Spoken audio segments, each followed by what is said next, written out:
Hello everyone, welcome. What happened to your camera? I don't know. I mean, this is how I look. You look weird all of a sudden. What? You look very dark. I'm a dark person. You can fix that on the fly. Welcome everyone to another MSI Insider live stream. I'm back from a holiday, so for the ones that why missed me did for a I couple get of the weeks, tent and you didn't? You just faked it in the camera settings. Yeah, that's fake it till you make could be it, true. Right? Welcome everybody. Welcome. So today we're going to talk about something extremely powerful. Not specifically for gaming, well, also for gaming. Actually, we're going to play a game. Eric just told me he put Crysis in the description, but I don't have Crysis prepared. Which game are we going to try? I have Shadow of the Tomb Raider installed, so we will game on this. But is this better? Yeah, much better. Check me. Oh, it was better on the camera than in real life. Okay, cool. No, this is not meant for gaming, but yeah, you can very well game on this. But we're going to talk about our latest workstation motherboard and an extremely powerful processor that will be running on this today.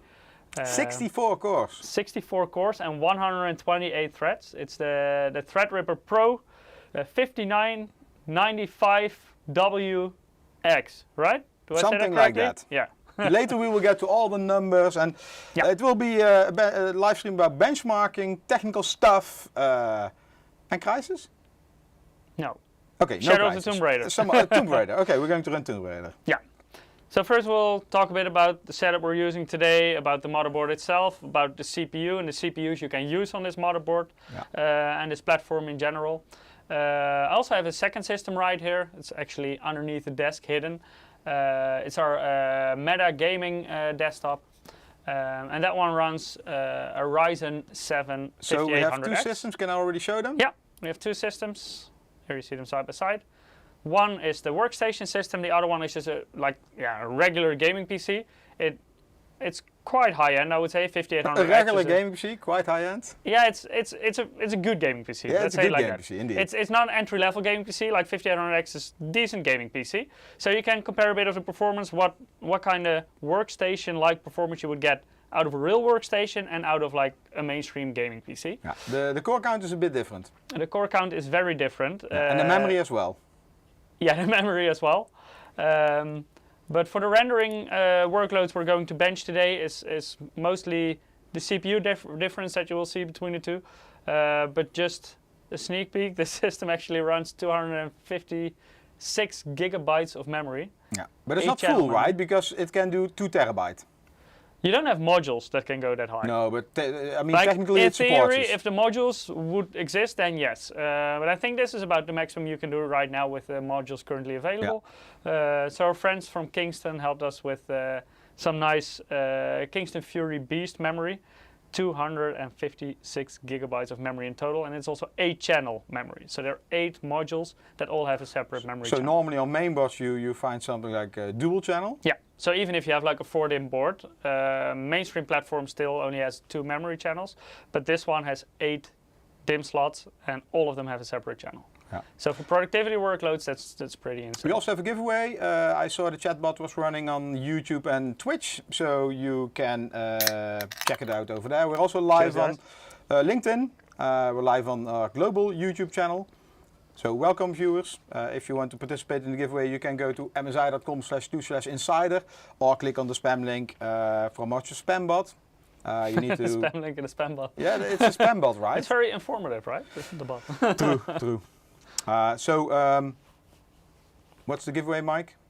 Assassin's Creed Valhalla, right? Yeah, Valhalla, and then we have the expansion kit, the Dawn DLC. of Ragnarok. I didn't play it, so not sure if it's good. I have. With when Java was still here, we played that. Okay, cool. So it's a cool game. Yeah. Especially if you're into Vikings. You guys know what to do. You have the mainboard over there. Let's maybe talk a little bit about the motherboard, or shall we first talk about CPUs? Yeah, let's maybe first give a bit of an introduction about the CPUs, because then you know more about the whole platform. Yeah, so a little bit technical. I think everybody knows the normal desktops, Ryzen 3, Ryzen 5, Ryzen 7. At one moment AMD, I still remember when AMD had the previous socket. Which one was it? Before they went to AM3? Before they went to AM4. AM3 Plus or something. AM3 Plus, yeah. Yeah, I was in Taiwan in our headquarters, and somebody from AMD came to us about a meeting telling about a new platform, and at that moment they said, look, this is our new Ryzen chip. I think the Ryzen name was not known at that moment. And then he showed, and we're going to do something special. We're going to connect two of them together, which would become in the end Threadripper. But that was maybe, I think, 1.5 to 2 years later that one launched. So yeah, the Threadripper ID was basically a high-end desktop, which Intel also had at that time. I'm talking about X299, X99 before that. So Intel already has a long history with these high-end desktops. The high-end desktops basically are the same like what we refer to gaming desktops or gaming CPUs, but then more cores, of course, and with the possibility to have more memory, more PCI Express lanes. But at one moment, I think that's already like 5 years ago, 4 years ago. More.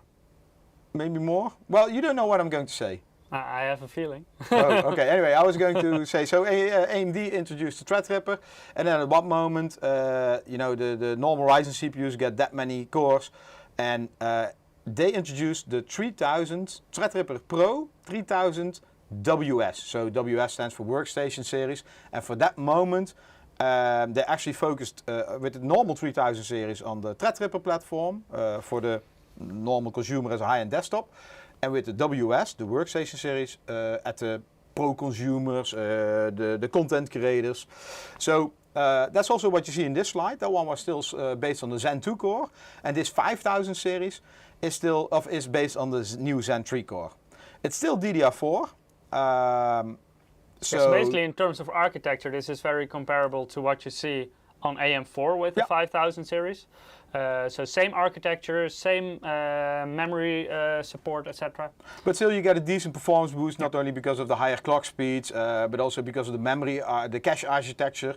And if you look at the platform, I think, well, let's first talk a little bit about CPUs. So this was a 3000 series that had 4 CPUs, a 64 core with 128 threads, 32 with 64 threads, a 16 core with 32 threads, and then 12 core with 24 threads. So they all have a TDP of 280, and in order to achieve that, the clock, the base, and the core, sorry, not the core count, the boost clocks, they vary, and that's how you get different performance.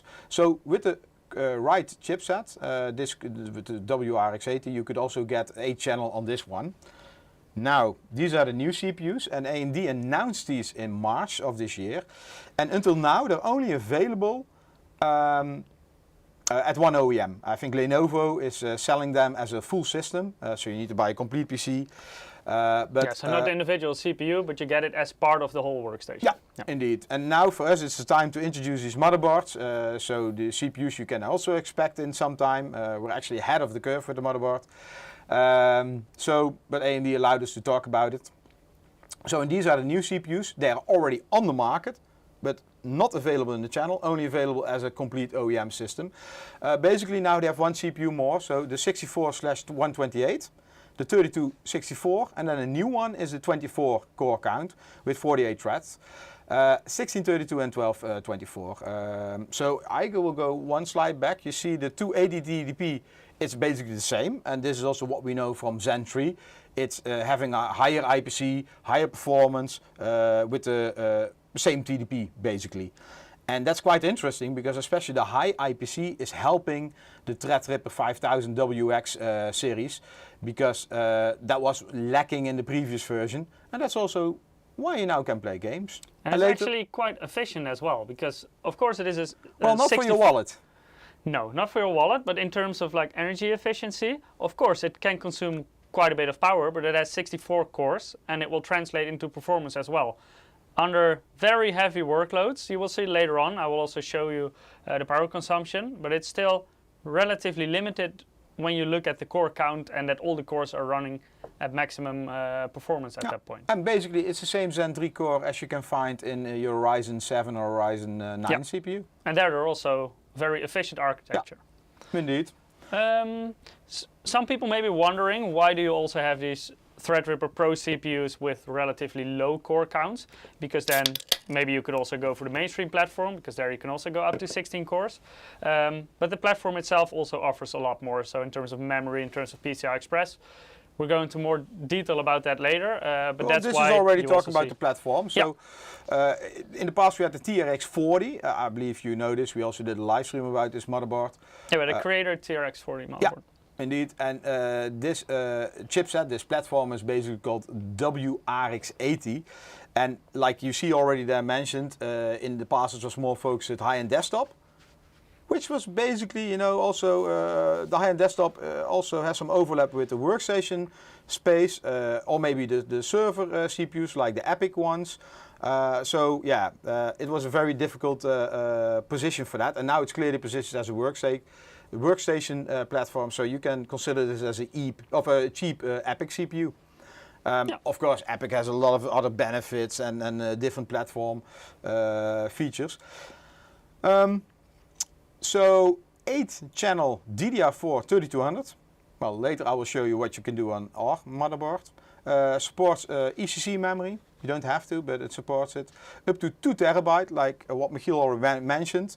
We have 8 DIMM slots, so in order to achieve 2 TB, you need memory modules which are currently not on the market.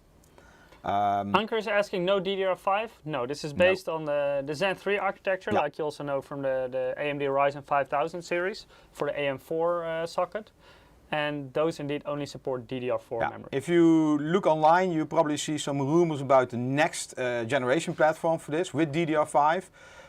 I'm not going to mention it because I don't know what, I'm not following that, so I don't know what AMD officially said about it and not. So let's not try to break the NDA today. So TRX40 has 64 PCI Express lanes, and then this one has 128. And later you will see also that this board has 7 PCI Express slots with fully connected PCI Express Gen 4. Sneak peek? Yeah, well, just show it. Or maybe we can do the detailed cam, So each of these slots is fully connected PCI Express Gen 4. And that's not all, because it also has M.2 and other connectors. So later more about that. This is a little bit the compatibility matrix for the CPUs. It says boot compatibility, but I think all these sockets are basically the same. Physically, it's a huge socket. Mike, maybe you can show it? Yeah, it is very big. Yeah. But the pin count, maybe not the pin count, but the pin layout is different. So don't put the wrong CPU in there. And this is huge. You also see this is like a regular DDR4 DIMM slot. If you know how long they are, then you also know how long this socket approximately is. Yeah, indeed. So if you look at the first generation and the second generation, codenames Whitehaven and what was it? Colfax, Colfax. They needed to have. This was X399 at that moment. And then we went to the next generation, which was Castle Peak, which was TRX40. You see there the CPU. Below 39, 90X, etc. I have a nice first generation Ryzen Threadripper here. So you can also see the size of the CPU. You have more? Yeah, I have several here. Yeah. Ruud was not in, and I went to his office and I called Ruud, said, can I borrow a Threadripper? He said, yeah, it's one there is in the system, I'm testing it. And I said, don't you have one in a tray? He says, yeah, maybe check over there. And I found 3, I took them all. Yeah. So these are first generation Ryzen Threadrippers, but they're still the same size as you would see in today's models. Can you maybe show the back as well? Let me quickly put these aside. So these are also LGA processors, meaning that the pins are on the motherboard and not on the CPU like you will see with Can you AM4. flatten it? Yeah. No pins anymore. No. Well, no anymore. I mean, this was always the case in this platform. Yeah. And this also means that there are a lot of pins in the CPU socket. And very easy to bend, so I think we showed this before. We're not going to show you today how to install the socket. We're going to benchmark, etc. Install the socket, install the CPU in the socket. Yeah, basically the mechanism is still the same. You also need a special screwdriver, we don't have it here. Yeah. But yeah, you can indeed find this in our earlier Creator TRX40 live stream. Yeah. There we did demonstrate on how to install this, and the mechanism is still the same. So Castle Peak was only for TRX40, and then like what I told you, Castle Peak WS. This was for TRX80. Of WRX80, and this one was for the workstation especially. And now on the same platform we have the maybe Michiel, you need to pronounce this. I always make mistakes. Chagall. Chagall. I always say Kagel. I don't know why you do that, but it's Chagall. Chagall. Chagall. Nice name. Anyway, so this one works on the WRX80 motherboards. Yeah. So. This is our motherboard. You see the pricing as well. So you don't compare this with a normal regular mainboard you buy for $200. It is an expensive motherboard, but just for comparison's sake, the CPU that is on there is like multiple times this. The of course, CPU, we are using the top 64-core CPU. Yeah. At this moment, we don't know retail pricing, but the previous generation was $7,500 US. Yeah. 7.5K. But that is the highest end model, so it's the 64 core. Of course, there are also cheaper versions, but they have fewer cores. But just to give you an idea.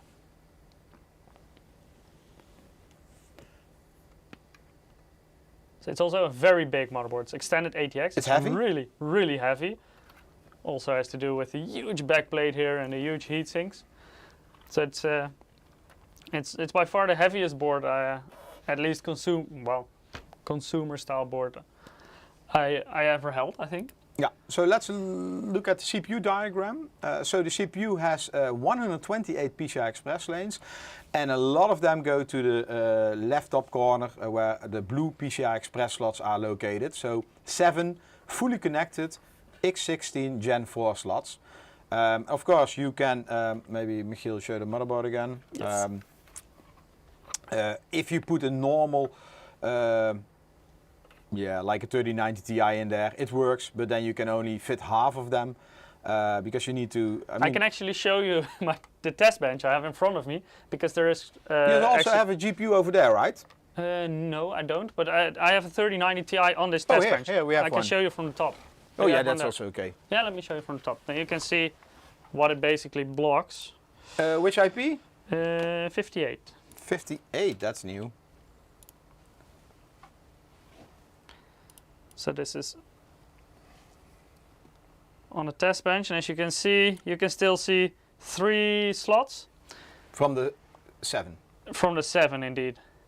So by putting in one 3090 Ti, you take away 4 slots, basically. Yeah. But if you are going to put VJ cards in this, most people what they do in this platform, they will use, for example, EK water blocks on the GPUs. So they have basically one high, one slot thickness, one slot indeed cooling. So you can fit in more, all water cooled. Or Quadro cards, these kind of special dedicated cards for CUDA calculations or rendering, etc. Yeah, and it depends very much on what you want to do with it. Yeah, and that's also what we will show you today. This platform is not for everybody. We have the 64-core version here. Yeah, you can play games on it. You can do Photoshop if you're looking at the content creation. But if you're specifically a gamer, don't buy this. It's not meant for you. This platform, and we will show you later, excels at rendering. The more cores a render program can utilize, the better this one will perform. So this also means that if you have a workflow, a creator workflow, where in some parts you don't need the cores, but for example in Photoshop you need a high CPU clock. For example, this one doesn't have, but if you look at Intel, the 12900K has, then you're better off with that kind of CPU. But if you have a mixed workflow, and a huge part of that is rendering, like for example, I think 2 weeks ago we had here Emil, he was showing you Unreal Engine. Was it 2 weeks ago? Was last week even, I think. Oh, no, yeah, was it? Yeah? I don't remember. I think anyway. It was last week. Yeah, that could be. We had Emil talking about I was on a holiday, and I have to tell you. Yeah, sorry. So he was talking about Unreal Engine, how he was creating game worlds with that. This platform will boost Unreal Engine really a lot. But then again, he also used different programs. It's all about your workflow. Yeah. So let's go back to the technical diagram. So on the right side you see all the storage slots connected to it. On the top right corner, the black slots are the memory slots. So 8 channel memory slots. So you have 8 DIMMs basically you can put in. Michiel, can you show that as well? Yeah. Right now we're using all of them. So in this platform, because the CPU is so huge, you need to, the memory slots are closely put together. So you need to make sure you have the right modules and the heat spreaders on the modules are not too big. So in this, I mean, yes, we all like RGB, but for this, pick something that fits. And we went for the Kingston Fury Beast. This one fits, and later we will also show you some performance numbers. Yeah. And the capacity of this is also pretty insane because we're using all No, 32. not 128, 256. We're actually using 2 kits of 128, and both of them, each kit has 4 modules, so we're using 8. So Infrared Visuals knows it was last week. Yeah, he knows better than me. Shame on me. Anke says, more RGB is more FPS. Yeah, so you're not going to get most FPS out of this one because there is 0 RGB on this. Yeah. Nothing. Well, right now there is a little bit because of the graphics card on top, but okay, so the board the itself CPU has a memory controller, so that's where the memory is connected, and a lot of PCI Express lanes. If you look at the green block in the middle, you see a line with PCIe 4.0 8X. That is the link to the chipset. And then we go to the next page. We see on top this PCI Express 4.0 8X coming in to the chipset. So that's the bandwidth between the CPU and the chipset it has to communicate. So here basically you see a lot of connectors and a lot of them are I/O.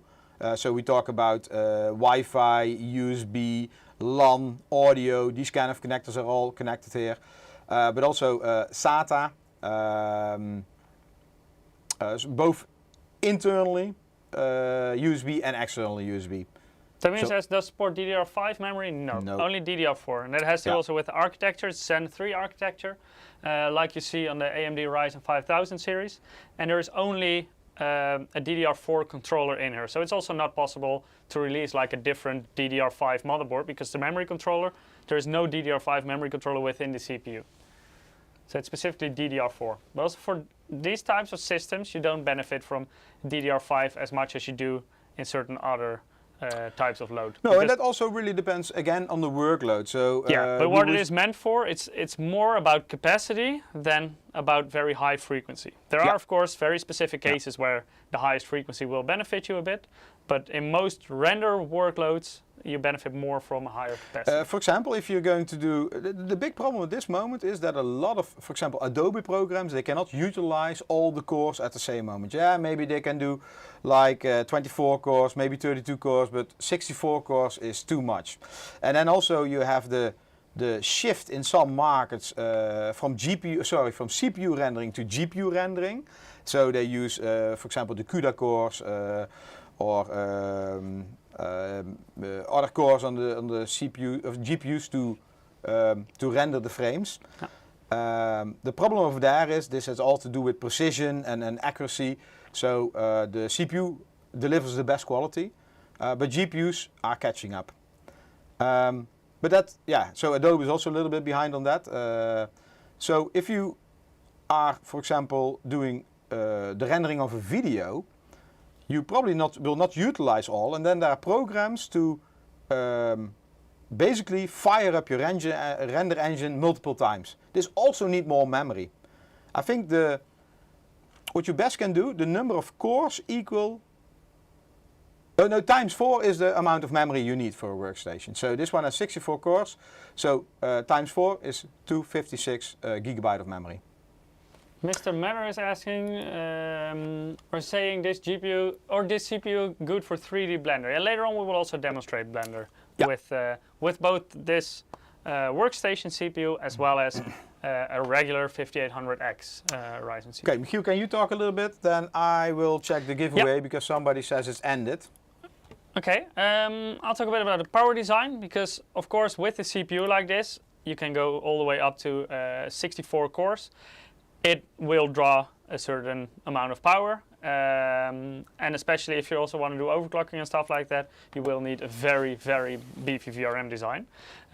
So this board has got 11 power stages specifically for the CPU, and all of them are 105 amp power stages. So that's a really strong VRM design. Let me show you the board up close.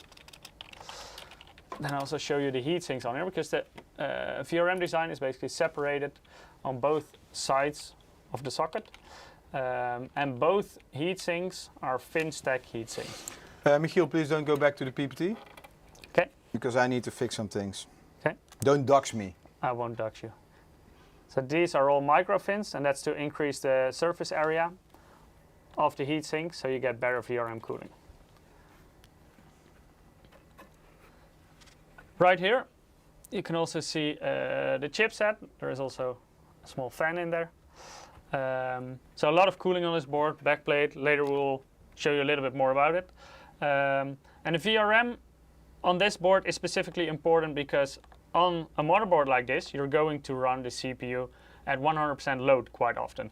When you're, for example, gaming, it is not very likely that your CPU is running 100% load all the time, unless you play like very specific CPU-intensive games like Factorio and stuff like that. But most games, the CPU load is actually relatively low, and your GPU load is relatively high. But on a board like this, if you're going to render, and if the render program can, of course, use all those cores properly, then all of them will run at 100% load.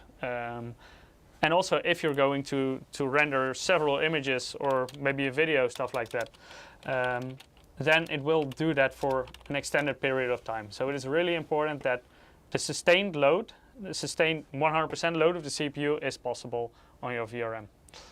So I checked the giveaway and everything is fine. So yep. Also, if anybody else on Twitch has a problem with the giveaway, please let me know. Should work all fine. The link is fine, and the giveaway is still 2 hours active. At least 2 hours. Diego is saying, I was thinking to use a peak CPU, but Threadripper could be more user-friendly and have the possibility to for casual gaming, right? Yeah. Yes, you can definitely even more than casually game on this. So later on we'll show you some Shadow of the Tomb Raider, but also because it is the Zen 3 architecture. A regular Ryzen 5000 series will be slightly faster in gaming. Mostly has to do with the fact that their clock's slightly higher. Of course you have fewer cores, so that's a little bit easier there. But still you get that new Zen 3 architecture on this CPU as well. Meaning that in gaming it can perform pretty well too. Okay? Okay. Let's go back to your PPT without doxing you. Yeah, possible. So this VRM is so strong, you can also overclock with it. And I want to share some results with you. So if we look at the left, you see a benchmark, Cinebench R23. You see a score of 70K. Oh, you cannot, I was pointing at it, but like here. 70K, very difficult to see, but you can see that, where is it, sorry, here as well. So these numbers in the table on top are higher. I unfortunately couldn't get on time the latest scores, the proof, the benchmark. So I used some old ones, but anyway, it's close. So 70K, that's standard, and here you can see 101K. Basically. If you look at the table, so we continue with R23. This is the, again, here, sorry. Yeah, we should have some like highlighting tool. Like a laser pointer. Yeah, so standard, it achieves, let's say 73K. If we're going to overclock on air, we reach an overclock of 28.4%, so to 4.4 gigahertz, which means you have a score of 93K, maybe 94. Can you open the chat again, by the way? Oh yeah, sorry. 1 moment, yes. Okay, set there. And if you use LN2 OC, I have to mention these benchmarks are with LN2, you get actually double the performance. At this moment, 111K. So that's a huge difference. Also with R20 Cinebench, normally you have 28K, on air overclock 25% more, so 35K, and with LN2, so liquid nitrogen, that's not for everybody. And you know, this just to demonstrate how powerful this platform can be. It's not for your daily use because air OC, yes, liquid OC, yes. LN2 OC, you don't do that on a platform you're using at home. PBO2 and CO, to be honest, I don't know what the settings are. This is done by our overclocking team. Manual overclock. Sorry? It's a manual overclock. Okay, you know, it's manual overclock. At least the LN2 is. The air I don't know, but should be as well. Let's talk a little bit about the PCI Express slots. We already said it has 7 there slots. There are a lot of them. Yeah, indeed. All fully connected. And yeah, if you are going for this kind of platform, you also buy it for the PCI Express lanes, and this also means you need the GPUs for rendering or some other tasks, and then you also need to invest in it. And that's also, later we will see, this platform also supports multiple power supplies, because all these GPUs need power, and that's also at the bottom over there. The 2 power connectors are there to provide extra power, over here, to the PCI Express lanes, to the GPUs basically. Because otherwise the board will draw too much power, which you cannot supply. If you look at memory, you can also overclock the 8 channels of the 8 DIMMs, but this only works on the 5000 series, not the 3000 series, which also fit in this on this motherboard. We have some overclocking results over here, and you can see we reached 40. With depending on the module, with one we reached the 40% overclock, and with the other one a 25% overclock. So, and like what Michiel showed you, today we also have 8 DIMMs. What is it each? 32 gigabytes. 32 times 8, 256. And here a very complicated table on how to install the memory. We luckily have filled all the slots, so we don't have to pay attention. But otherwise there is always a way how to install the DIMMs, where to put them first. And a few live streams ago I was wrong on that. I was having a wrong assumption. Yeah, so always carefully read how you should install them. Do we need SPB write for these kind of memories to OC? What do you mean with SPD write? Probably you can something adjust like this yourself. You can also use XMP function on this. But these are just basically quite regular memory modules. They're just a lot and very fast ones. But this is also the type of memory you would use, for example, on AM4. Yeah, so Siyung Nam is asking, when will the memory QVL be uploaded on the MSI homepage? Yeah, you're correct. The product page is online, however the QVL is not online, the manual is not uploaded either. This is because the board didn't not officially launch. I think it's also not in mass production yet. So we're lucky we could get 1 or 2, two at least. Yeah. And we're now sending this to customers for validation. So they can test it for their platforms and their systems, so system integrators. Electricity bill is going to skyrocket. Well, that depends. Yes, depending on how many GPUs you're going to put in. But if you're going to do that, you probably will also you also need the output, and you make money with that. I mean, content creators, they either are working for the movie industry, 3D animations, gaming industry, and they're earning money with this kind of system. And in the end, it's also not about absolute consumption, but about efficiency. So yeah, if you, maybe the peak power of this is way higher than like a mainstream PC, but this may do it in 1 minute, whereas a normal PC would need to take 10 minutes under full load. So efficiency is where you want to look at. And well, being based on the Zen 3 architecture, efficiency is really good for this CPU actually. Yeah, indeed, indeed. So, and yeah, like what Michiel already said, 3600 is the sweet spot for Zen CPUs at this moment. So the default clock is 3200 for this CPU. But yeah, 3600 in terms of price performance is a really nice match with the CPU. Yeah. And because you can overclock memory, it's no problem to use DDR4 3600 on this.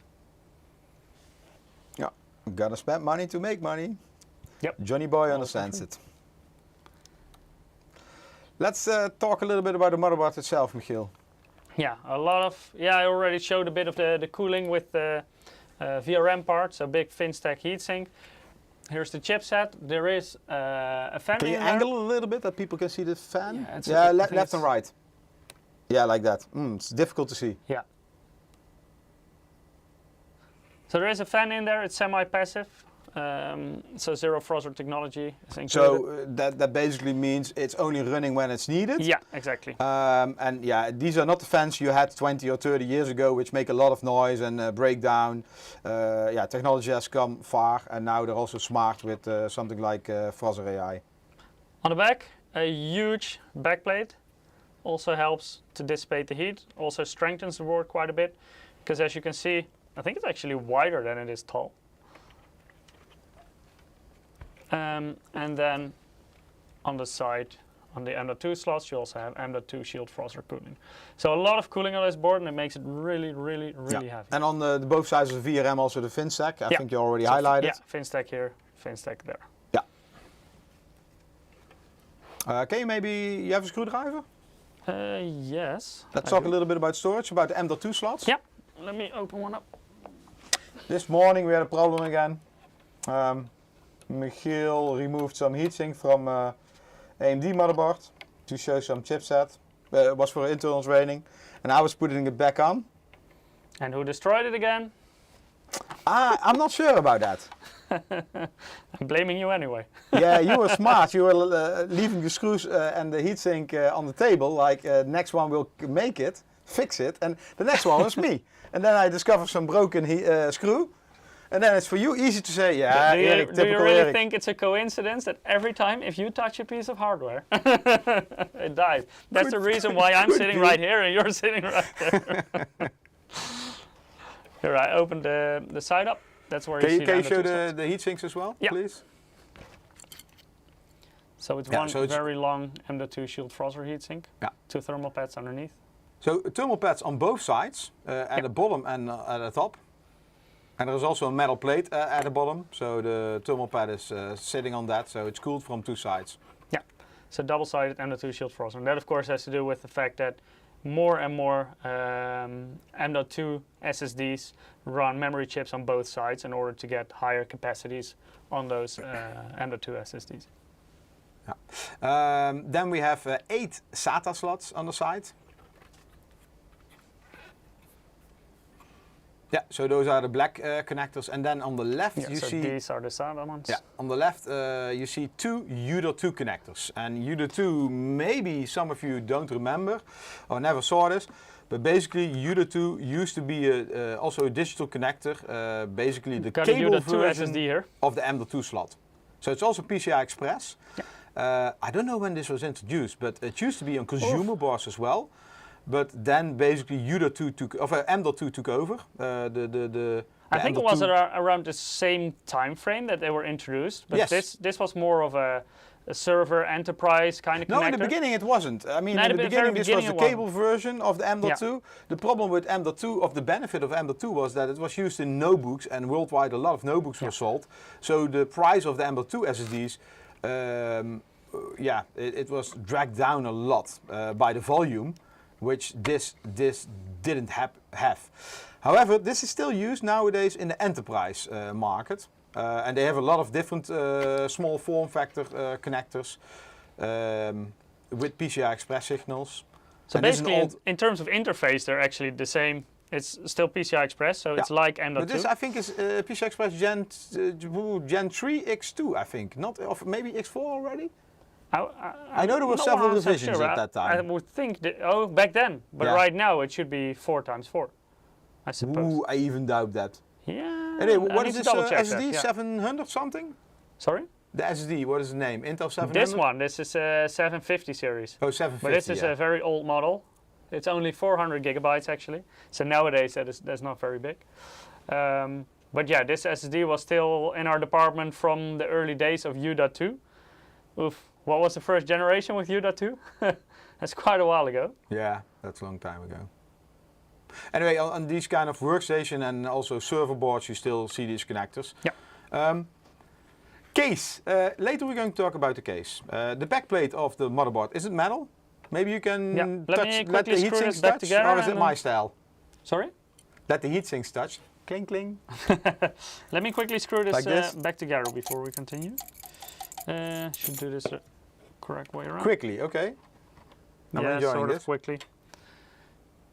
As fast as I can without damaging something. Oh, okay. You should try that. Next. So, this mainboard, I mean, you can put a lot of storage in there, but it's not for meant for fast storage. However, if you want, you always can use add-in cards to expand the storage. What was the question, by the way? Was it about the I/O or about the backplate of the motherboard? The backplate. Oh, the if backplate. it was from metal. It's aluminum, I think. Yeah. Yeah. Okay, let's talk about the I/O panel a little bit. This is actually an engineering sample, so it will look a little bit different. There are some holes. Like you see here, there is a Wi-Fi card in here. Our engineering sample doesn't have that yet. Yeah. So the board on the left, that's one of the samples we will send to our customers. And you know, we always get left behind with engineering samples. Yeah, this is an actual working board. This one is not.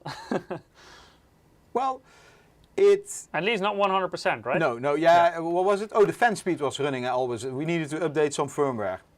And we didn't have time. Anyway. Yeah, I/O panel. Wi-Fi 6E is over there. Well, it's not over here. Yeah, it's not over here, but it's it's on this board, yeah. Yeah, then we have it's also... the AMD Wi-Fi 6E, by the way. Yeah. AMD, indeed. Type-C. Then we have Type-C, 20 gig. Which one is it? I think it's the left one. Let me check the marking.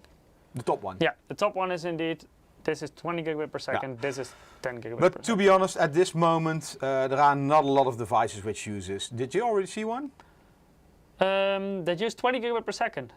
Yeah, there are a couple of storage devices. Maybe some like external SSDs or something? Yeah, external SSDs, they definitely exist. But it's not like a thumb drive you put in there and you enjoy the speed. No, not yet. It's really like you have those external SSDs based on an M.2 SSD, for example, and they can be really fast. Yeah. Then we have LAN. Oh yeah, you're talking about USB. So it has a lot of USB ports indeed, all 10 gig, the red ones. All the red ones, yeah. Then we have a 1 gigabyte connector and a 10 gigabyte connector. This is the 1 gigabit and this is the 10 gigabit. Yeah. And of course audio. These kind of platforms are also sometimes used for audio editing. Some people in the, like DJs or something, in the music business. We also, well, we don't use this board, but we also do record videos over here. And then we also need to edit audio. So it's all about the processing power you need. Yeah.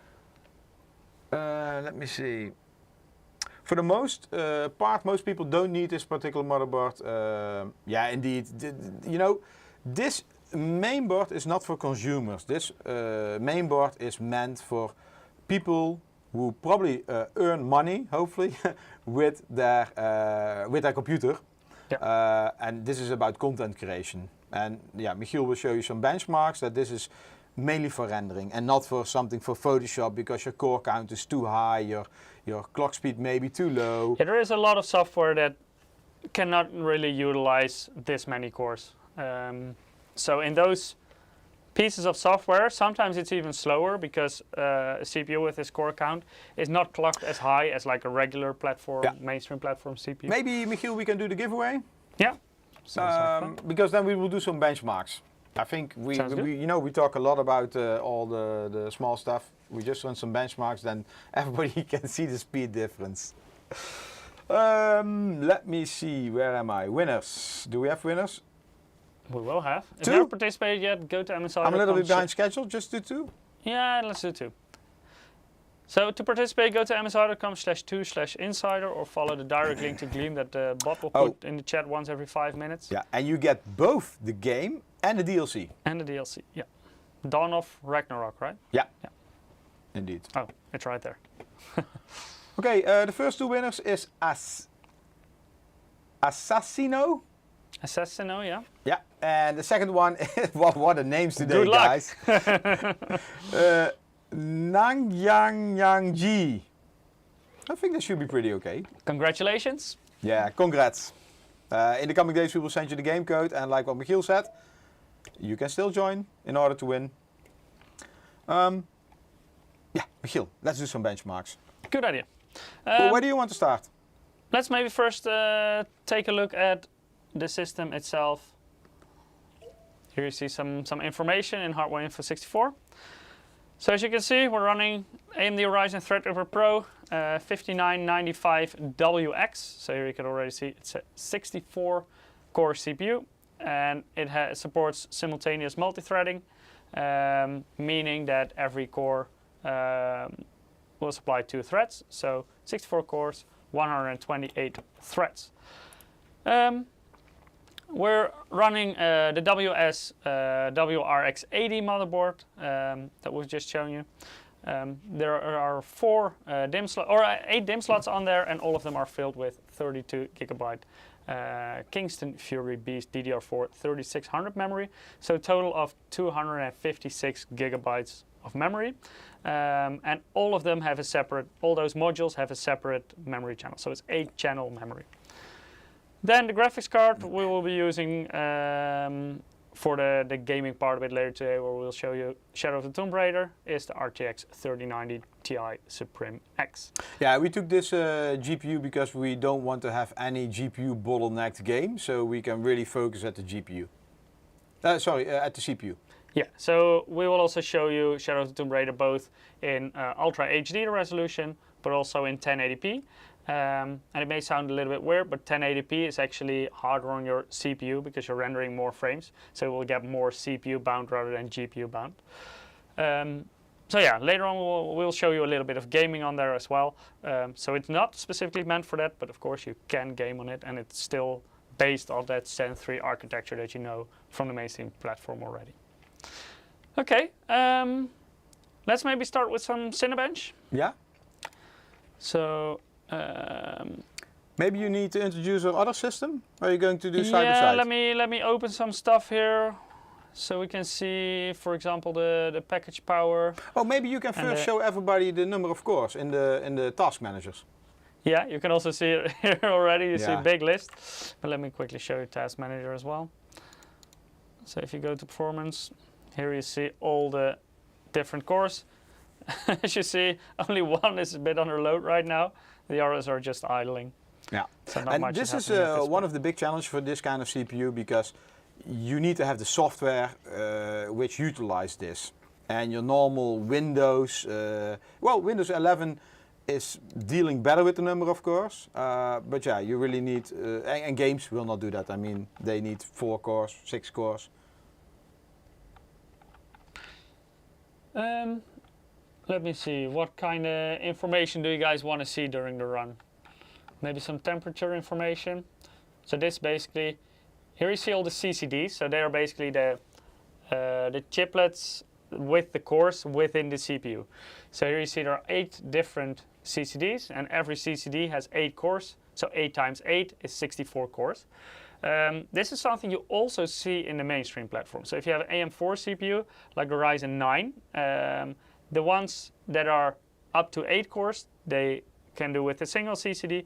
But if you go over 8 cores, then you get 2 of those CCDs. So 2 chiplets with cores. That's what you see, for example, on the 5900X and 5950X.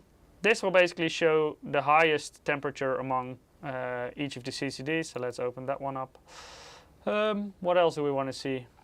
It's a very confusing list right now because you have so many cores. So usage. Power consumption. Yeah, let me see the total package power. You need a search option for this. We definitely need a search option with this many cores. CPU usage is an interesting one as well. So let's open that one up. Temperatures we had. There, package power. Yeah. There we go. So right now, as you can see, it consumes a little under 80 watts. Let's organize this a little bit.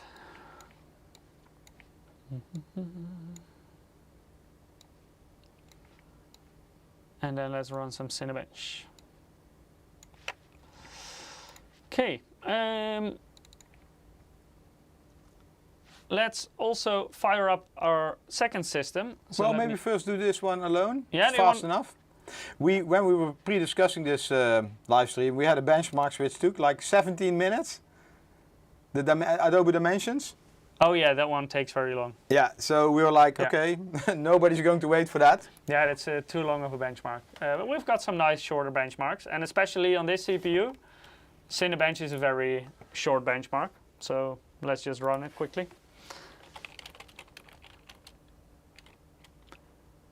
So every block you see here is a thread. So it's a 128 thread CPU. So it renders really quick. And as you can see, the score is around 72,000 points in the multi-threaded test of Cinebench R23. Then let's also grab my second system. So this is our Meta 5 desktop. This is a Ryzen 7 5800X, so that's an 8-core CPU with 16 threads. This is what you will find in a typical gaming PC, or not really entry level, but yeah, a decent gaming PC. That's a very common CPU for it. Just to give you a bit of a comparison between Workstation and regular gaming PC. So you're going to run these both at the same time? Yeah, I will run them side by side. So I click them in 3, 2, 1, click. And then they start rendering. Well, I see a difference. Quite a big difference, right? Yeah. Finished. So you also see that the blocks on the 5800X are a lot bigger because they're fewer. So and basically every core is rendering a bigger piece because you don't have that many cores that you can split it up. Shall we go get some coffee? Yeah, actually this is already pretty quick. Yeah, this indeed. A 5800X is not a bad CPU at all. There are way slower ones. But yeah, compared to the Threadripper, the difference is very big. Can you open the chat again? Even wachten. Oh, sorry, one moment.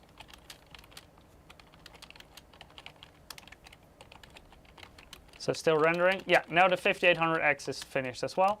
So the 5800X is scoring about 15,500 points. And Threadripper 5995 WX almost 72,000 points. Uh-oh, somebody caught our unlicensed Windows. Yeah, busted. Yeah.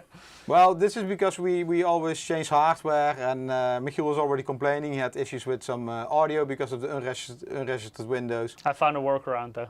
So we didn't activate it. Yeah. But yeah, it's our SSD. We put it in all the hardware we can get. Just hey, do you have a boot drive? Yeah, take this one. Yeah, and we have so many installations all the time. Maybe you can run it again. I think this really shows the difference in performance. And now we're just rendering. Sorry. No, that was a countdown for. Oh yeah, okay. So now we're just rendering one frame. But imagine, do you know what resolution this is? No, I actually don't know the native resolution of it. But I don't know what resolution it is. Let's imagine if you want to render an 8K movie or a 4K movie, and for 10 minutes, you need to render a lot of frames. And then this will make a huge difference in the end. And that's indeed like, are you going to walk the dog, or well, getting coffee is not good enough, because then probably on the system on the right, the 5800X, you're probably rendering for days or maybe even longer. Reckless asking, where are you from, Mike? I'm from the Netherlands. So is Eric, by the way. And that's also where we're streaming from right now. And today we're getting better benchmarks than yesterday, because yesterday it was 40 degrees. Yeah. So Ruud has actually been preparing this test setup, and he was sitting in his garden preparing He was sitting outside. Yeah, because it was getting too hot inside. Of course, with a 64-core CPU and a 3090 Ti graphics card, it can produce some heat. So at a certain point, it got too hot. Too hot for him. Not really that the PC was struggling, but still. What's the temp on both CPUs? I'm not sure if I have any diagnostic one on the Meta one, but let's take a look. Maybe switch to the... This. Oh, I thought I still had this open. So here you can see the total package power. So the runs are of course pretty short because it's just done with rendering 260 the frame very watt. fast. Yeah, it peaks around 260 indeed. And that's with all cores loaded. So here you can see 100% load. And here you see the temperature. Of course, it's a bit short, so it doesn't properly heat up. No. But let's maybe loop this for a little bit.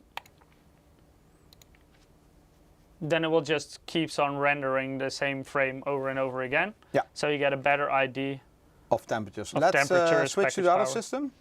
So now we're going to switch to the system on the right. Yeah, I don't have any diagnostic software installed on that one. What? It doesn't have an internet connection either. Oh, okay. I just quickly put the benchmark software on there. Side by side.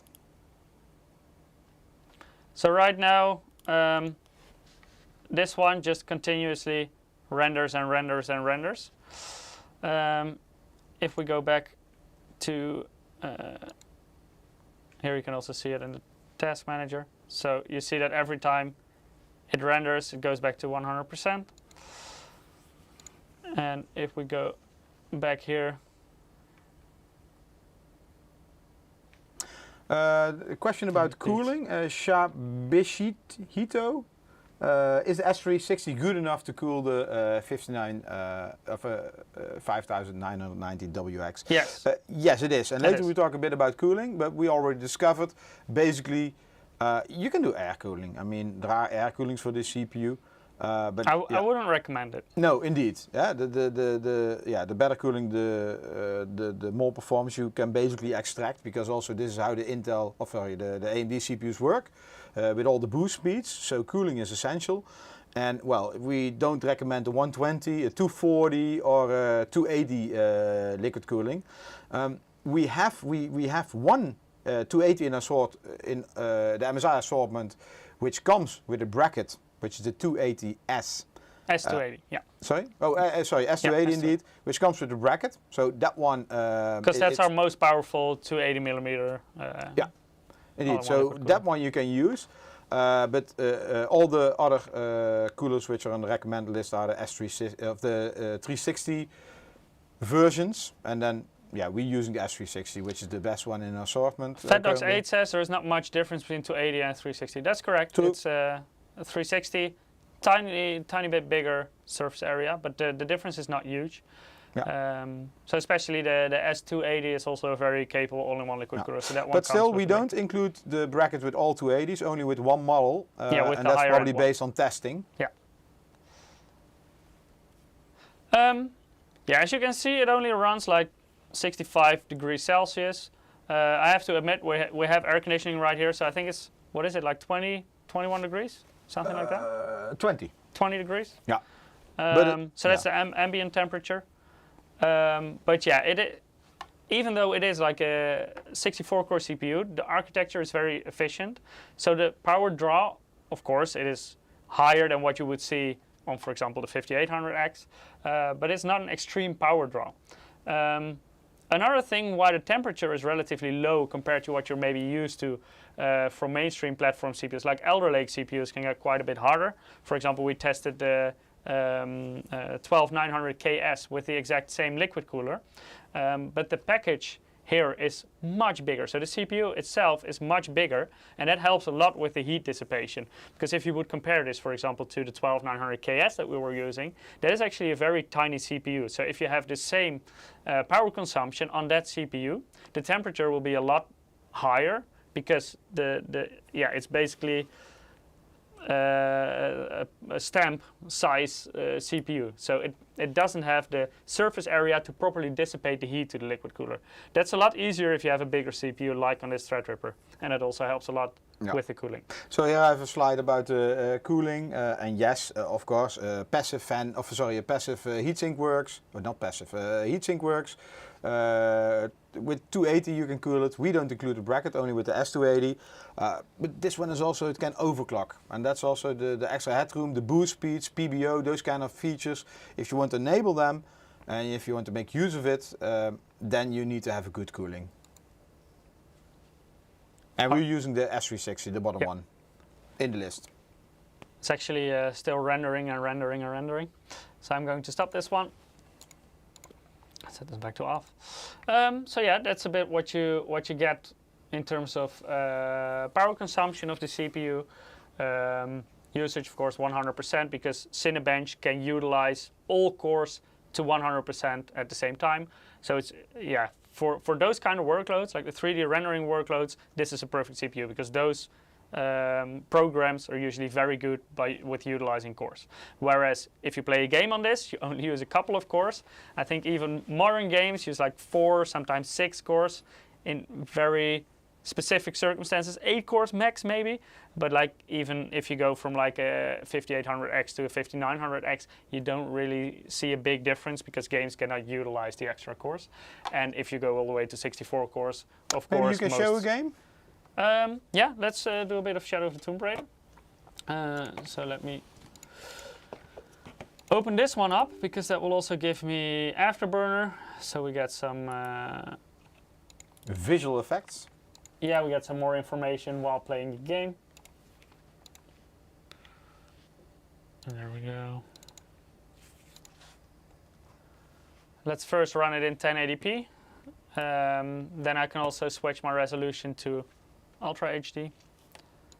So, yeah, you're booting up the game. Yes. I'm going to main. Talk about the giveaway. If you go to msi.com/2/insider, you can still join. We have 2 new winners. Easy Potato, congrats, and Nay. Mike, what's your the bottom one? Nayne? N-A-Y-N-E-E, yeah. Yeah, anyway, congrats. You will get this game code in the coming days by email. If you want to participate, I see some people complaining about that in Twitch it doesn't work. Well, from our side we checked everything and it works. Otherwise, well, on msi.com/2.insider it doesn't work. We're fixing that.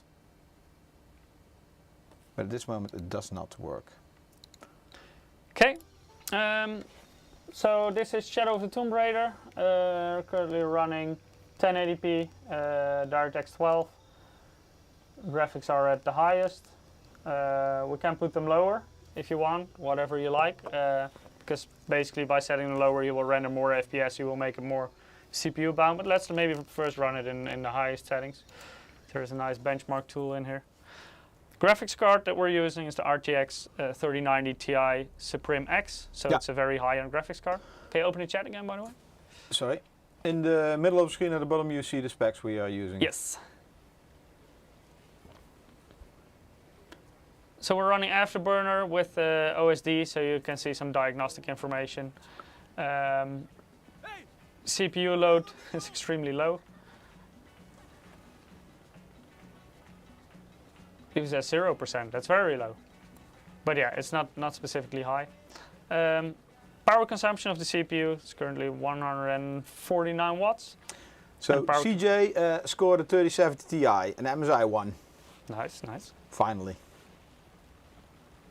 It's a good graphics card.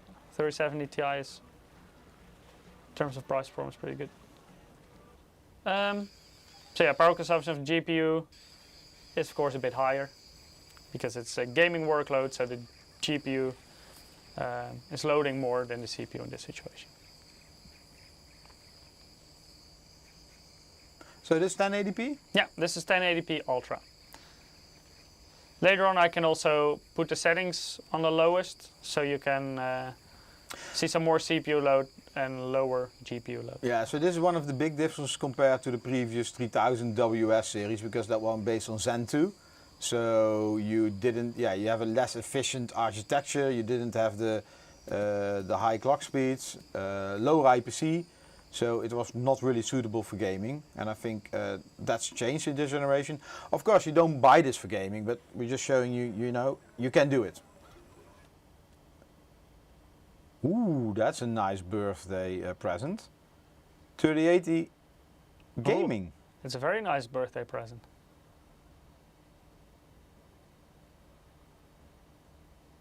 Yeah. Amar says Tomb Raider 200 plus FPS, yes, but it's 1080p with RTX 3090 Ti. So yes, you can actually game on a Threadripper Pro CPU, but if you're only going to game, then there are better options. But if you do a lot of 3D rendering, then this is the CPU to get. A Weird Seed is asking, why do people strive to get more FPS when a human eye can only see as much as 60? It's just a way of splitting a routine of in half, or what's the irony? Well, I think most people who were using a 60 Hz display before and now play on maybe 144 or even higher will know that playing a game on 60 FPS looks and feels a lot different than playing on 144 or higher. So it's definitely, don't limit yourself to 60 FPS if you don't have to. Even more so in esports titles, like playing a game like Counter-Strike or Valorant or Rocket League or all those fast-paced games, it is a high refresh rate will benefit you a lot. It plays a lot more comfortable. And you notice that when you go back. Sorry? You notice when you go back. Yeah, like I think most people cannot go back. Once they get used to high refresh rate, it's really hard to go back to 60 Hz. Let's go back Was this one running on the background? yeah, I had. During the game? Yeah. Was Cinebench running on the background? No, Cinebench not running. Oh. This one is stopped. No. Yeah, I was like... No, it was Hardware Info 64. No, Cinebench was not running. So here you see the power consumption during the game benchmark, so during gameplay workload. So it differs a bit, but like the maximum we were getting was like 156 watts of power consumption on the CPU, that is. Here you see the CPU usage. It's extremely low. So it only uses a couple of cores of those 64 because games cannot properly utilize this number of cores. No. Of course, in the future that will change, but if you're a game developer and you, either you choose an engine or you develop your own, you're of course going to choose or develop something for the big audience. You're not going to make a game which only 10% or 5% of the people can run. You also want to run it on entry-level systems, so you need to keep that in mind when coding. And at this moment, not everybody has a 32-core or 16-core. I don't know. What about Steam Survey? What's the average core count? 4? I think I think it will be 4 still. Yeah.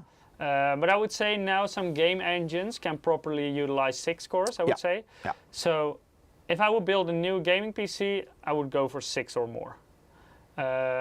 Some can even go up to like 8 cores proper utilization, but it's not that many yet. So I would say like 95% of the situation, 6 cores is enough for gaming. But of course, for other workloads, this is way different. But here you can see that like the maximum CPU usage we were getting during the benchmark was like a little over 11%. That was the peak. Temperature. Here's the temperature. So this is the highest temperature of all the CCDs. So the other ones were even colder than the temperature we're seeing here. And let's see, here we had like the peak CPU utilization, and it was 50 degrees, 50.1 degrees Celsius. So actually it's a very interesting gaming platform, only the price is not so good. Yeah, right now during gaming, the CPU is like, it's a very lazy CPU, it's barely doing a thing. Yeah. But yeah, because it's not really being stressed, the temperature is also really low. Well, okay. CJ, I became last Sunday 48, so.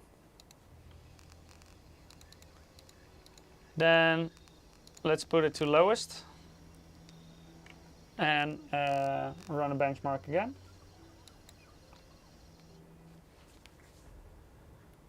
This should give a little bit higher load on the CPU, but yeah, it still won't be that much.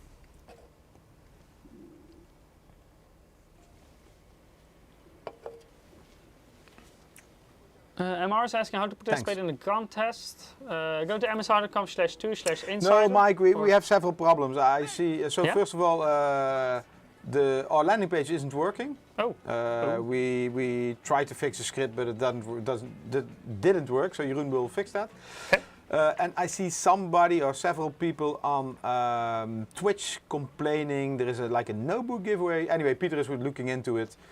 But that's finished and the other one isn't working. But from our side, it looks that everything is working. Okay.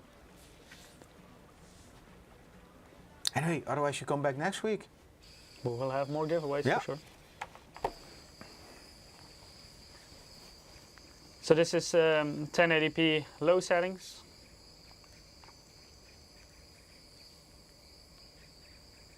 Looks like we don't get a proper readout for the CPU utilization. It says 0%. It is low, but it's not that low. Maybe it's 0.8? No, it was like, it will be a bit higher than the previous one, I expect, because it's low settings, and that one maxed out a little over 11%. Still very low, of course, but yeah. Let's see in HW info. Yeah, it's consuming a little over 140 watts right now. The GPU is consuming 270 watts. So Hypermodel is saying in Belgium it works, so it could be a caching problem. We had that before.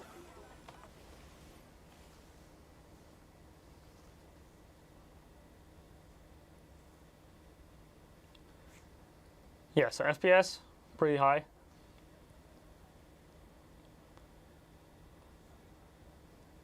It's a long benchmark. Yeah, well, better than the 17 minutes Adobe Dimensions. Yeah, later on for the Ultra HD one, I'm only going to put it to Ultra settings, just to max the loadout on the GPU. Project 35 is asking, I don't play so much, but I think these CPUs are more for strategy games. What do you say? Even strategy games, I don't think there are many of them that can utilize this number. Of course, there are indeed some strategy games that are more CPU bound than most games, but still this core count is higher than maybe Factorio can use this. I'm not sure how high that goes. Reckless asking, but Mike, can it run Crysis Remastered? This CPU can run any game basically. It won't be the fastest gaming CPU out there. It will be the most expensive gaming CPU. It will be the most expensive one. Yeah. But 5800X3D will be faster in games. And this one, it will be relatively close to the regular 5000 series, the non-X3D ones. Do you have Doom internal? No, I only have this game available right now. But do we have it? Ooh, we should have it in one of our accounts, yes. Yeah, then we need to download it. Yeah. So let's see, average FPS, almost 200. Not much difference. Yeah, I expected it to go up a bit, but I don't even see 11% now. So still very, very low CPU utilization and low temperatures as well. Power consumption here, peaking around a little under 150 watts. Mike, you play NO, not? Yeah, I play NO 1800. Yeah, so you think this would do good? NO 1800 cannot utilize this number, of course. Only two, maybe. It doesn't even max out my 5600X because it's limited on my GPU. Let's maybe talk a little bit about what you. Where is it? So liquid cooling, we already talked about it. Case, it's a E80X motherboard. Can you show it again, Mike? Yes. So it's a huge mainboard, and in order to put this in the case, you also need a big case. So this is our new Prospect case. We don't have here one. A few days ago, well, actually yesterday, Mike, we did an internal training about this product. And normally, if we do internal trainings to our local people, to all the MSI people in the local offices, it means it will be shorter on the market. But this one will be. Do you still remember when this will hit the market? The case? I think it should be like Q4. Q4, so, okay. So we're early with the trainings. Yeah, we are. Yeah. So we don't have a product on hand, so we cannot show you, but this basically is a huge case for ED-ATX motherboards. And then the power supply, this one we showed you before. You have it over there? Yeah, I actually have a unit here. Let me grab it. Oh, it was here somewhere. Oh, yeah. Blah, blah, blah, where did we go? Details. So this is our new upcoming MEG power supply. So this specific model is the MEG AI 1300P. PCI 5. Yeah, That's a complete name. Yeah, it indeed supports PCI Express Gen 5, so the new connector. Yeah, I think I put the cable there as well. Yeah, it should be somewhere. Yeah. That's the cable. As you can see, I'm not sure if you can read it, but it says 600 watts. That's what it can deliver. So for example, the graphics card that we're using now, today we're using the MPG A850GF. You need one? I have here another one. Do I? Yeah. Do you have the one with that connector? No. No, let me quickly show you with my phone, because right now we're using the A850GF power supply. It's hidden underneath right here. That one doesn't have that new connector, so we're using an adapter cable with 3 8-pin power connectors to the single 12-pin in the graphics card. With this power supply, you can directly connect even a 3090 Ti with a single power cable because of that PCI Express 5.0 connector. 1300 watt, good. So maybe you can also show the ATX connector on the motherboard. The ATX on the motherboard? Yeah. Yeah, sure. We don't have the cable, right? But this motherboard basically comes with an extra cable. Oh yeah, sorry, yeah. Yeah, between there. Yeah. So. Yeah, let me. Yeah. So this is the ATX 24 pin connector for the motherboard, and between there are 2 small connectors, and this is basically we don't have the plug here, but it comes in the box to hotwire a second PSU. If you run 7 GPUs on this motherboard, you need extra power, not only to connect the GPUs, but also to supply the board of more power. Can you show those connectors at the bottom of the board? Yes. Yeah. Right. So there are 2 6-pin connectors here to ensure the PCI Express slots, the graphics slots on the board can push enough power to the GPUs. So, and if you have a second PSU, normally this does not run because it needs a signal from the motherboard that is connected, and yeah, this motherboard of course only has one 24-pin power connector, and normally we do this with a paperclip, so we just hotwire it. Dangerous if you don't try that at home. Yeah, because you need to connect the right pins to each other. Yeah, if you connect the wrong pins, it will probably give you some fire. So we have a special connector. It's easy. I think you can also find them on the internet, some connectors with some extra on and off button. But that's of course when you want to run multiple GPUs. Yeah. So right now we're using an 850 watt power supply. We're using a single graphics card, and as you saw, we're gaming, when we're loading the GPU, the CPU utilization is very low, so it can still easily run on 850. If you're going to use several graphics cards, for example for rendering and the high-end CPU, then of course you will need to go for a stronger power supply. That's something to keep in mind. Yeah. I see a lot of comments about cases, about prospects. We will, when are we going to talk about it? About the case? Yeah, do a live stream. Yeah, later this year. So it will be probably more like September, October? Yeah, I would say approximately that time frame. Yeah. Salah is asking, will the MPG Core Liquid K360 be enough or better to build a custom cooler, so custom liquid cooling? For this CPU, K360 will be fine. That one can cool the CPU. Yeah. If you want to do like very high overclocking with it, then you could consider custom liquid cooler and use maybe several radiators or even bigger radiators. But yeah, in general, a K360 is fine for this CPU. Yeah. Okay. Custom coolers for the GPUs. are advised if you want to utilize 7. Yeah, for sure. I switched my resolution to Ultra HD. So let me boot the game back up. You see how tiny everything is now? And this is even at 150% scale. And that, of course, has to do with the resolution. Mr. Matter says, go to Blender. We will definitely do Blender after this. Should we? Maybe he wants to buy one if you show him the results. It will hurt his wallet. Yeah, it's definitely not the cheapest CPU out there, but it's extremely powerful. So let's increase this resolution to Ultra HD. We're not going to use DLSS because that would make it lighter for the system. Kind of strange, right? Let me make this a little bit bigger. There we go. And no, I don't want to discard it.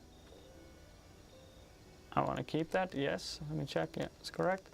And let me put this at the highest settings. All good? Ladiels is already talking about some new GPUs we don't know anything about. 4000 series. Never heard of that. Nope. Okay, so this is Shadow of the Tomb Raider in Ultra HD. And this will specifically increase the load on the GPU. One moment, I will remove the MSI. Can you drag it lower, or shall I remove the MSI? Let me make it... like this? No, I cannot make... Fixed.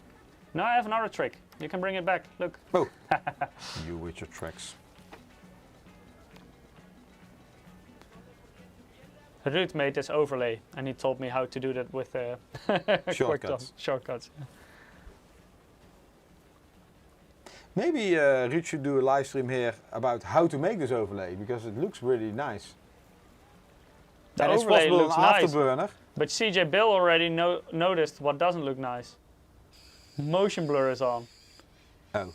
Oof. I missed that setting, otherwise I would have switched it off. First thing we switch off in games, right? Yeah. Luckily it's only a benchmark and I'm not actually playing, because motion blur in games is horrible.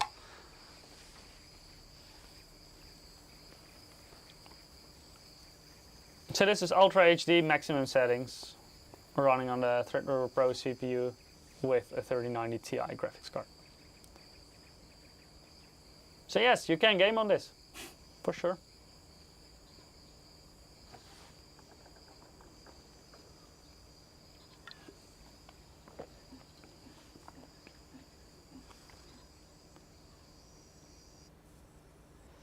CJ Bill says, literally, I immediately head to the graphics settings to find motion blur and I turn it off. It's in the game. Yeah, motion blur. Yeah, this 4K. Yeah, it's indeed. Ultra HD. Yeah. Officially, Ultra HD and 4K is not the same. Officially, this is an Ultra HD resolution because it's 3840 times 2160 pixels. And 4K is officially 4096 horizontally.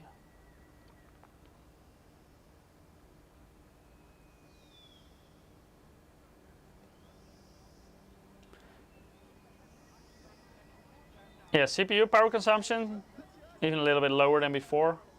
140 watts right now. GPU does consume a bit more now. So GPU is now 430 approximately. 440 now. Reckless says it's going to melt. No. This is still easy. The CPU is actually very We will do Blender. Yeah, Blender will be more intense. Specifically for the other PC with the 5800X. Oh, you can also do them side by side. Yeah, I can. Cool. Salah says nice temp. It's not high in the CPU. Yeah, but the CPU is barely doing anything. The load is super low right now because it's only using a couple of cores for gaming. Hello? Let me open this back up. The resolution is too low, but it's like yeah, this is hard to see because 8.5? of the Ultra HD. Let me first switch this off, and then I can maybe switch back my resolution so it's easier for everyone to read. So let's go back to 1080p, keep changes, and let's put the scaling. Hey, where did I go? There, it says 150. Ah, yeah. Let's go. Oh, I don't have the 200% option? Yeah, should be okay, right? Can you read this? I can, but I mean, we have some compression going on. Okay, chat, let me know if you can read this. So here you see during the benchmark, power consumption, package power of the CPU maxed out at like 137 watts. So that's lower than in a lower resolution. Because now there's more load on the GPU, but less on the CPU. Here you indeed see that we didn't even get over 10% of CPU utilization. I think 9.4 is the max I'm seeing. So let's fire it up to 100%.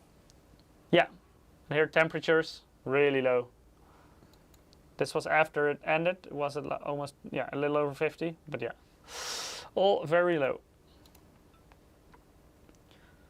That's a good idea. What do you want to see first, V-Ray or Blender? Blender. Somebody in the chat was asking for that. Let me wake up the other system as well so we can do it side by side. Yeah, I'm going to do a giveaway again. That's a good idea. Yeah, guys, you know where to find the giveaway. I'm not going to mention it since half isn't working. Off. So basically those in the YouTube and Twitch, they can click on the link. Drawing. So this is the classroom benchmark. Some people might be familiar with this. Basically, we're going to render this image. And that's quite intense. I'm really happy, guys, because I see from the 6 winners we have until now, 4 of them are with the loyalty bonus. Thank you. Next winner, GigaRAM and Repo Man. I saw them in the chat. In the coming days, you will get a game code. Thank you. I'm actually going to switch my capture now to the other PC. This is the 5800X. Maybe side by side or too small? We will do that later. But Okay. let me first fire it up here. Can you remove the 5990? Yeah, remove that one. This is the 5800X we're currently watching. Sorry, let me check if everything is okay. So here, this one should be here as well. Yeah. Yeah, that's correct. So now if I switch, you can indeed see. Okay, let's start with the 5800X. So here I'm also going to open Classroom file. Can I go to the toilet? With the 5800X, yes. You can go to the toilet. Oh my god. With the 5995 WX, you have to be really quick. Okay, okay. I hope you didn't have too much Coke Zero. Then.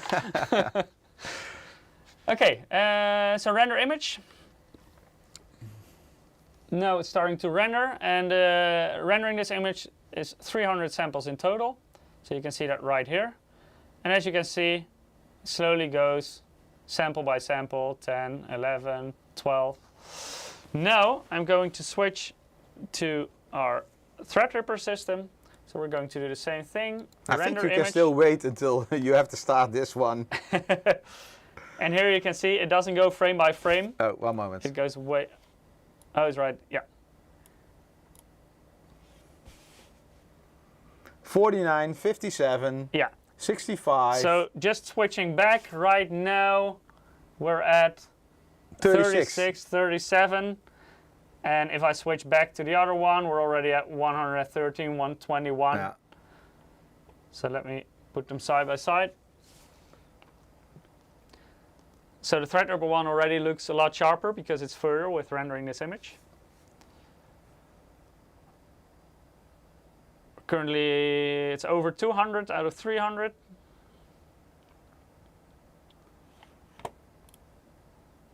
.233, and the other system is at 63. Oh my god. So here you can really see the difference between a mainstream processor and really a workstation processor. Yeah. Because software like Blender is perfect at utilizing all those cores.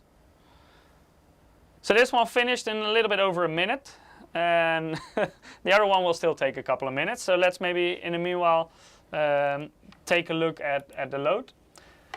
and the temperatures. So here you saw while rendering about the same load as you would see in Cinebench. So a little over 260 watts. Yeah, CPU usage is just maximum utilization of the CPU. Yeah, and so basically this is also only CPU because the GPU is not doing anything. No. This is specifically rendering on the CPU. Yeah. And here you see the temperature. So this is the temperature, the highest temperature of the CCDs. So the other ones are colder than this one. And it maxes out at a little bit under 65 degrees Celsius. So still relatively low. And that's under 100% load. Think the other one is finished? No, it will still take a couple of minutes. Oh my God, it's not even halfway there. Oh my God. 127 out of 300 right now. Imagine that this would be your work PC at home. You would like be, okay. Yep. And then it was finished and then you saw an error. You need to go back and change your scene. So yeah, maybe like in terms of power consumption, this one indeed does consume more power, but it's just for 1 minute and then it's done. The other one is under load for, I think it will be around 6 minutes. So even though the power consumption for the CPU is lower, the total power consumption will be higher. So in the end, if you're rendering the same thing, it will be cheaper on your electricity bill on this system. And also, like already mentioned in chat, time is money. So in the time you're saving, you can also do other work. Are we going to wait 6 minutes? No, this one can continue. Maybe we can pick another winner. Yeah. Because it's it's on 178 out of 300, so that we should have time to pick a winner. I just did 2, Mike.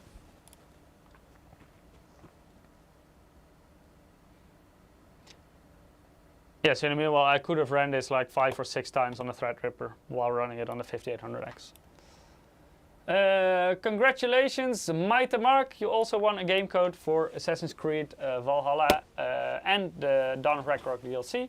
And Nigerian, do I read that correctly? Yeah. Nigerian, congratulations. You also won a game code for Assassin's Creed Valhalla and the DLC Dawn of Ragnarok. So to all the winners, please keep an eye out on your mailbox and we'll email the code to you in the coming days with some instructions on how to redeem it. Also, loyalty bonus. Nice. Loyalty bonus. Nice. Almost finished. 220 of 300. Lol. Yeah. Can we go back to the chat? Let's see what any questions. Sorry. Yeah, as a heat output, winter won't be a problem, indeed. CJ says power consumption. I was not prepared for the increase of power that the 3070 Ti uses compared to my old 1070. 1070 also has exceptionally low power consumption. It's a very efficient one. I believe the TDP of the 1070 was 150 watts. That is very low. And they were very efficient. So yeah, 3070 Ti definitely uses quite a bit more power than a 1070.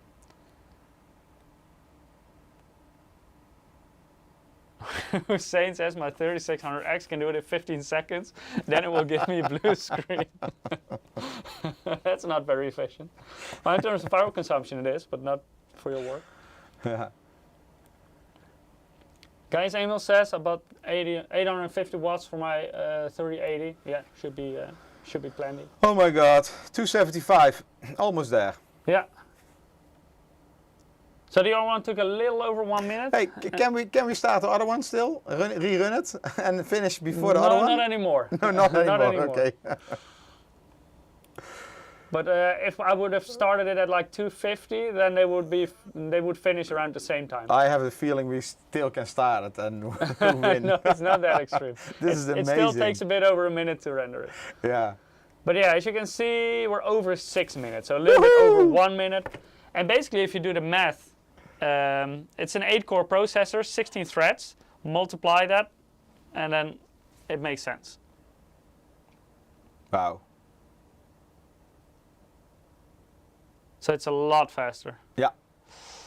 I have one more benchmark. Shall we also run that one? Yeah, on both systems? Yeah, on both systems. Cool. Let me switch to this one. So let me switch off Blender. The next one I have is V-Ray. And V-Ray is also a 3D image rendering benchmark, but the difference is when you, for example, compare it to Cinebench. For Cinebench you get or also like Blender like we just did, you get, you're rendering one image and it takes a certain amount of time before the image is rendered. So for example, one takes 1 minute, the other takes 6 minutes. This one will always render for 1 minute, so no matter if you're using the Threadripper or the Ryzen 7 5800X, but you get a score out of them. So let me open them up on both.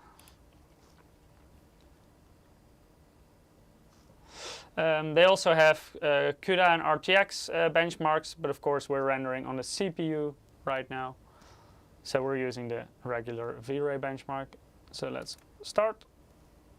Oh, there's the start. Yes.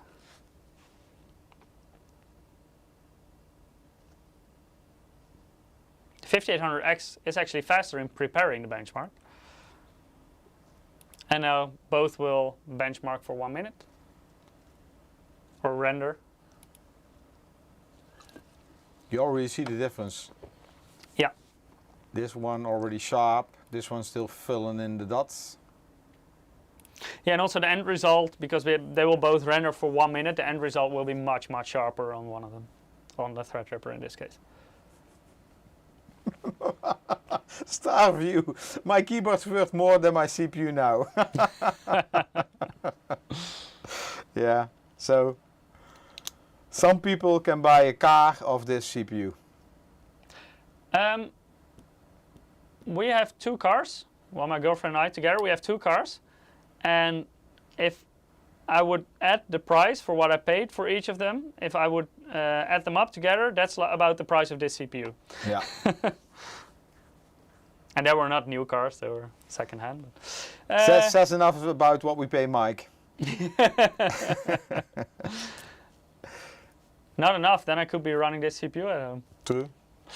But yeah, here you can see the benchmark result. So you got over 61,000 V samples on the Threadripper and a little over 11,000 V samples on so it's about 5 or 6 times faster. Yeah. Yeah, it's also what we saw for the Blender benchmark. So 1 minute, a little over 1 minute on the Threadripper and a little over 6 minutes on the 5800X. Yeah. So really, for productivity, this is basically the ultimate workstation CPU right now. But again, this CPU is very good if we talk about rendering, but Photoshop, other things, you can find faster CPU. So it's still it's not very bad because the architecture, but it's not the fastest, and it can be that even a mainstream platform CPU. So if you have any, if your workload or your workflow has any decent amount of rendering, then this is a CPU to go for. And I mean, this is a 64 core we show you here, but you also have 32, 24 cores. With also the platform benefits like a lot of PCI Express slots, a lot of memory like the Kingston memory we're using today. 256 gigabyte. I mean, I had an SSD that big, but never memory. Yeah, unfortunately, we didn't have time to prepare an After Effects demonstration, but After Effects, for example, will fill up your memory no matter how much you have. If you have 256 gigabytes, it will fill it up. So those kind of programs also very much benefit from a platform like this. Ooh, more winners? Yeah, I think the last ones for today. Oh, you have anything to show? No, these were my benchmarks. Yeah. So then let's go to our last winners for today. Yeah, so the last winners for today are Shanka, congratulations, you also won a game code. Oh my god. Oh, oof, Carbanog Rabbit, Carbanog Rabbit, congratulations. What a names. It's a very difficult We should nickname. give you numbers. But both of you won a game code for Assassin's Creed Valhalla, including the Dawn of Ragnarok. Something with rabbit. Something with a rabbit. Congratulations. Yeah. So next week, what are we going to talk about, Eric? We are going to talk, well, I don't know who is we. I mean, maybe you and me, maybe you and Peter, maybe me and Peter. Are there different combinations possible? At this point, no. Okay. We're going to talk about our 12th gen gaming desktops, the Trident series, and we have actually we have 4 different Tridents. One of them we already talked about, which was the Trident S, the cloud gaming machine with the AMD UMA platform. Now we're going to talk about the Trident X, Trident S, and Trident AS. Same family, different specs, different pricing as well. That's for next week. Let's see if we still have any messages in chat. Oh, any yeah, questions? sorry. Yeah. Before we head out for today. So this main board, what we talked today about, WS WRX80 is still not on the market. To be honest, I don't know when exactly it will hit the market if you're interested. But yeah, this price I think was $9.99 US or what was it, 1100? 11.99 euros, but that's including VAT and VAT, US dollars indeed. excluding. CPUs are still not available. This will all come in the coming period. I'm not going to say coming month or weeks because I don't know. And yeah, you see this really powerful, and you can also game on it. We proved that today, right? Yes. No, not 11.99. Nice try, CJ Bill. Yeah. For that you get a sticker on the packing or something. Maybe you can still get a Happy Meal for that. Yeah, indeed. Anyway, thank you all for joining this week. Hope to see you next week, or somebody from us. Yeah. Thank you all. Thanks for joining, everyone. Bye-bye. You have a again next countdown week, over there, Mike? What do I have? You have a button with a countdown? Yes, I do. Okay, I also have then a I button click with the this outro. button and you do the countdown? I have all the controls. Yeah. Oh, you can also do this. Okay, without yeah. hands, guys. Hands Bye-bye. free. Bye-bye. All the controls. Also audio? Yeah, bye-bye. Bye-bye. It doesn't work. Are we still on? Oh, we're on. Yeah. Okay, now let me switch it off. If you don't touch the button, bye-bye. It's the button doesn't work. Okay, that looks like an error. What about the countdown? Oh, I forgot to press the countdown. Oh my god. Anyway, how do we get rid of it? If you press end stream, like So that. you actually cannot control anything. I don't have the end stream button. What do you have? I mean, your audio button isn't working. No, you only have this one. At least I have chat supporting me. They're hooting.